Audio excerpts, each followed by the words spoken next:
Mobile banking এ যতগুলা code আছে সবগুলা কোড আপনি যদি একটা ভিডিওতে পান তাহলে বিষয়টা অনেক ভালো হয় এবং হেল্পফুল হয়।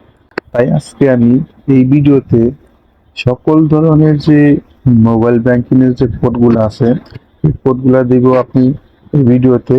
তো এই কোডগুলো আপনার কোনো না কোনো সময় তো কাজে লাগবে। আপনার যে কোনো একটা ব্যাংকের অ্যাকাউন্ট আছে সেই ব্যাংকেরই ডায়াল কোডটা কিভাবে আপনি আপনার মোবাইল দিয়ে দেখবেন বা হেল্পলাইনের নাম্বারগুলা এই নাম্বারগুলা কিভাবে পাবেন। তো এই নাম্বারগুলো পেলে সহজে পাবেন না, আপনি খোঁজাখুঁজি করে করতে হবে, অনেক কষ্ট হবে। তাই আমি এই ভিডিওতে সকল ব্যাংকিংয়ের ডায়াল কোড এবং হেল্পলাইন নাম্বারগুলা স্ক্রিনে দিয়ে দিয়েছি। তো এইগুলো আপনারা স্ক্রিনশট দিয়ে রাখতে পারেন বা ভিডিওটি আপনার টাইম লাইনে শেয়ার করে রাখতে পারেন, পরবর্তী সময় কাজে লাগতে পারে। তো ভিডিওটি যদি ভালো লাগে চ্যানেলটি সাবস্ক্রাইব করে রাখবেন। দেখা হবে পরবর্তী যে কোনো ভিডিওতে। আল্লাহ হাফেজ।